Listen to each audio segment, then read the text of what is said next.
সুপ্রিয় শিক্ষার্থীবৃন্দ, আসসালামু আলাইকুম। 2022 সালের এসএসসি পরীক্ষার্থী, বর্তমানে যারা একাদশ শ্রেণীতে অবস্থান করছেন, আপনাদের দ্বিতীয় সপ্তাহের অর্থনীতির দ্বিতীয় পত্র থেকে যে অ্যাসাইনমেন্টটি দেওয়া আছে, সেই অ্যাসাইনমেন্টের একটি উদ্দীপক রয়েছে। রবির বাবার 2 বিঘা কৃষি জমি আছে। উক্ত জমির আলোকে একটি টেকসই পরিবেশ বান্ধব কৃষিভিত্তিক প্রকল্পের রূপরেখা প্রস্তুত করো। এর আলোকে আজকে আমার ক্লাস। আমি নির্দেশনার ভিত্তিতে ধারাবাহিকভাবে বিষয়গুলোকে উপস্থাপনের চেষ্টা করছি। এই ক্লাস থেকে নলেজ নিয়ে আপনাদের বইয়ের সহযোগিতায় এবং এই ক্লাস থেকে যে টপিকসগুলো ধারাবাহিকভাবে দেওয়া হয়েছে তার ভিত্তিতে আপনারা নিজেরা সুন্দর করে একটি অ্যাসাইনমেন্ট প্রস্তুত করবেন। আমি আপনাদেরকে টপিকসগুলো তুলে ধরছি। বাংলাদেশের কৃষি পরিবর্তনের ধারা। নাম্বার 2, জলবায়ু পরিবর্তনজনিত সংকট উত্তরণে অভিযোজনের উপায় অনুসন্ধান। নাম্বার 3, কৃষিতে পারমাণবিক শক্তি, জৈব প্রযুক্তি, আইসিটি এর ব্যবহারের সুফল। এবং নাম্বার 4, কৃষি উন্নয়নে কৃষি প্রযুক্তি, সরকারের গৃহীত নীতি ও কর্মসূচির সাফল্য মূল্যায়ন। এই 4টি টপিকসের ভিত্তিতে আপনাদের অ্যাসাইনমেন্টটি প্রস্তুত করবেন এবং এর জন্য নির্ধারিত সর্বোচ্চ নম্বর হচ্ছে 16। যদি আপনারা পরিপূর্ণভাবে উপস্থাপন করতে পারেন তাহলে সর্বোচ্চ নাম্বার প্রাপ্তির আশা রয়েছে। আমি ধারাবাহিকভাবে টপিকসের ভিত্তিতে আপনাদের সাথে আলোচনা করছি। আশা করি এই ক্লাসের মাধ্যমে বিষয়গুলো আপনাদের কাছে ক্লিয়ার হয়ে যাবে।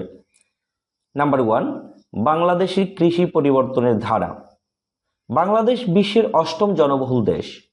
স্বাধীনতার পর থেকে ক্রমাগত খাদ্য ঘাটতি মোকাবেলা করে অর্থনীতি এগিয়ে চলছে।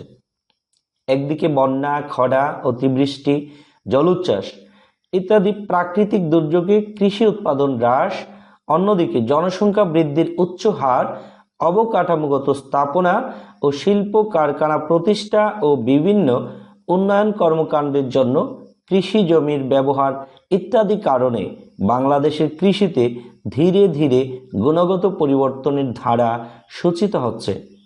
নিচে সংক্ষেপে আলোচনা করা হলো। খাদ্যশস্য উৎপাদন। মানুষের খাবারের প্রয়োজনে যেসব শস্য গ্রহণ করে তাই খাদ্যশস্য। আমরা প্রথমে একটু জেনে নেব যে আসলে খাদ্যশস্যগুলো কি। যেমন ধান, গম, ভুট্টা ইত্যাদি।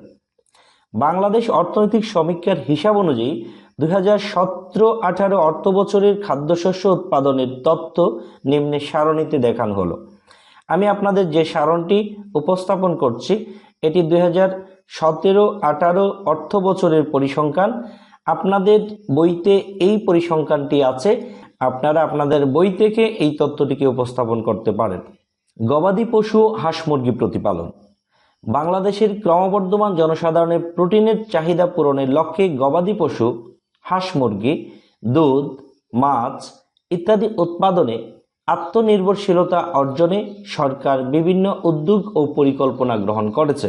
এজন্য গরু মহিষের খামার, হাঁস মুরগির খামার, ছাগল পালনের খামার ইত্যাদি প্রকল্পের জন্য সরকারি উদ্যোগে বেকার যুবক ও উদ্যোক্তাদের প্রশিক্ষণ প্রদানপূর্বক স্বল্প সুদের ঋণ সরবরাহের প্রয়োজনীয় ব্যবস্থা গ্রহণ করেছে। 2017-18 অর্থ বছরে বাংলাদেশে গবাদি পশু ও হাঁস মুরগির সংখ্যা এবং দুধ, মাংস ও ডিমের উৎপাদন দেখানো হলো নিম্নের সারণীতে। দ্বিতীয় সারণীতে আমরা দেখতে পাচ্ছি প্রথম কলামে দ্রব্য, দ্বিতীয় কলামে উৎপাদনের পরিমাণ লক্ষ টন এই হিসেবে। মৎস্য ও চিংড়ি চাষ। দেশের চাহিদা মোতাবেক প্রাণীজ আমিষের অন্যতম একটি উৎস মৎস্য। অন্যদিকে বাংলাদেশের অপ্রচলিত পণ্য রপ্তানির ক্ষেত্রে শীর্ষে অবস্থান করছে চিংড়ি।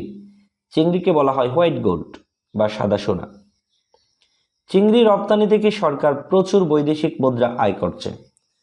মৎস্য উৎপাদন বৃদ্ধির লক্ষ্যে সরকার সামাজিক ভিত্তিতে মৎস্য চাষ সম্প্রসারণ ও জোরদারকরণ, খাস জলাশয়ে মৎস্যজীবীদের অধিকার নিশ্চিতকরণ, বিল ও মুক্ত জলাশয়ে মাছের ফোনা অবমুক্তকরণ, মৎস্য অভয়াশ্রম সৃষ্টি, ঘের ও খাঁচায় মাছ চাষ প্রকল্প গ্রহণ, গবেষণার মাধ্যমে মাছের উন্নত প্রজাতি উদ্ভাবন ইত্যাদি কার্যক্রম গ্রহণ করেছে।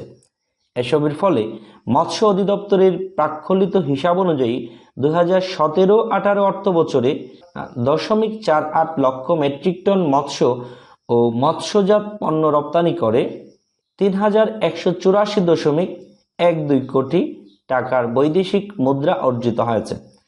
বাংলাদেশে মূলত গলদা ও বাগদা এ দু ধরনের চিংড়ি উৎপাদন হয়। গুণগত মানসম্পন্ন মৎস্যজাত পণ্য ও হিমায়িত চিংড়ি বাংলাদেশ থেকে যুক্তরাষ্ট্র, যুক্তরাজ্য, জাপান, ফ্রান্স, হংকং, সিঙ্গাপুর, সৌদি আরব, সুদান সহ বিভিন্ন দেশে রপ্তানি করা হয়। বাংলাদেশে কৃষি বৈচিত্র্যের নবতর সংযোজন মাশরুম চাষ, বন ও নার্সারি স্থাপন ইত্যাদি উপখাত। বনজ সম্পদ দেশের প্রাকৃতিক পরিবেশের ভারসাম্যের জন্য বিশেষভাবে গুরুত্বপূর্ণ। দেশের অর্থনৈতিক কর্মকাণ্ড ও উন্নয়নের ক্ষেত্রে বনজ সম্পদ প্রত্যক্ষ ও পরোক্ষভাবে গুরুত্বপূর্ণ অবদান রাখে। এছাড়াও ঔষধি গুণাগুণের জন্য মাশরুম এখন খুবই আলোচিত এবং বর্তমানে এর চাষ খুব দ্রুত বৃদ্ধি পাচ্ছে।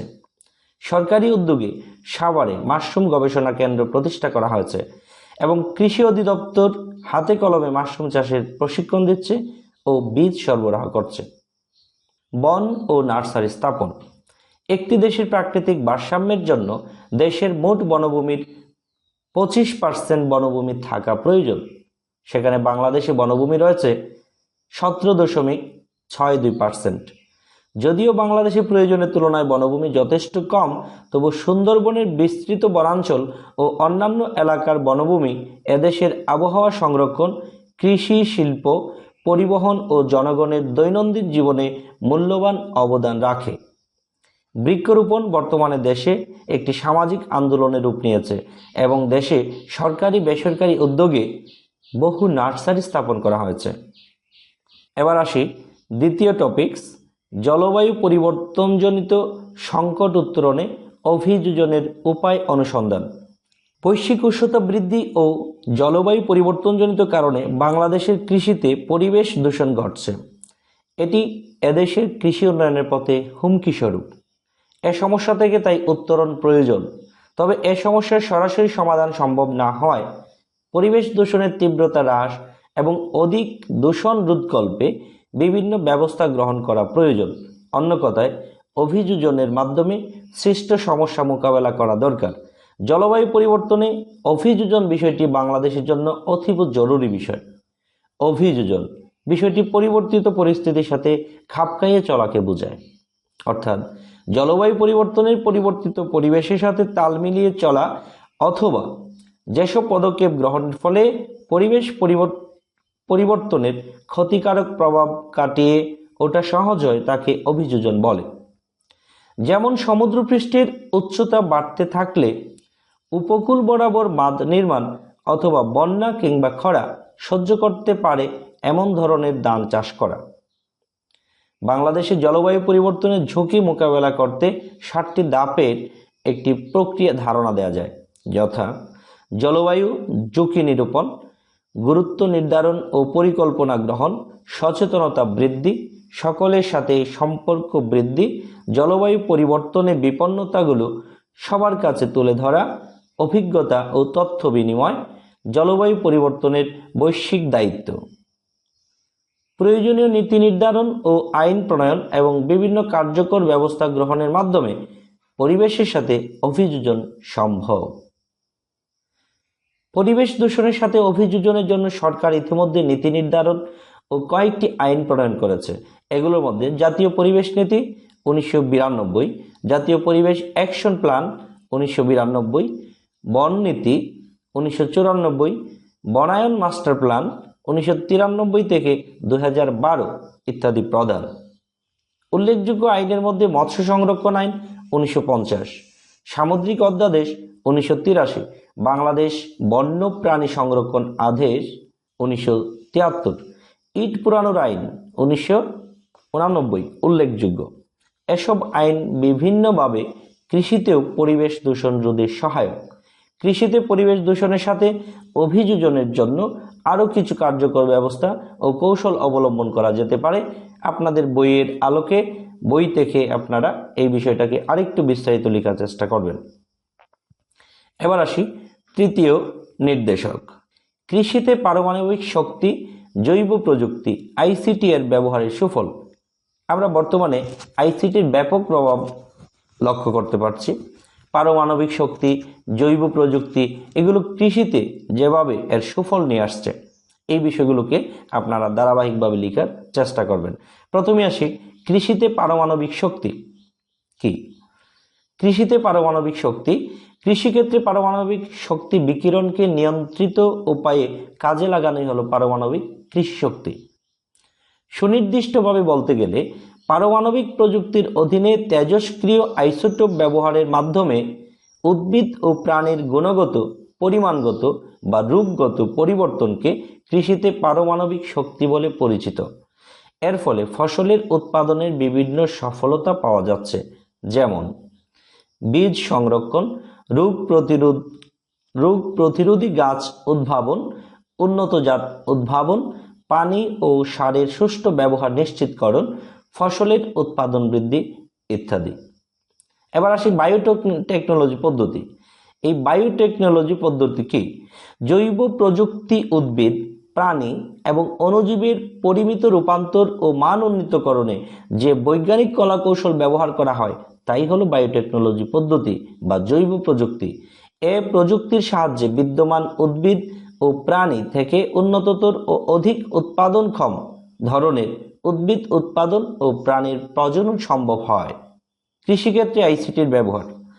আইসিটির ব্যবহার শুধু যোগাযোগ ব্যবস্থা কিংবা কম্পিউটার ব্যবহারের মধ্যে সীমাবদ্ধ নেই। বর্তমান যুগে কৃষিক্ষেত্রে আইসিটি বেশ সফলভাবে ব্যবহৃত হচ্ছে।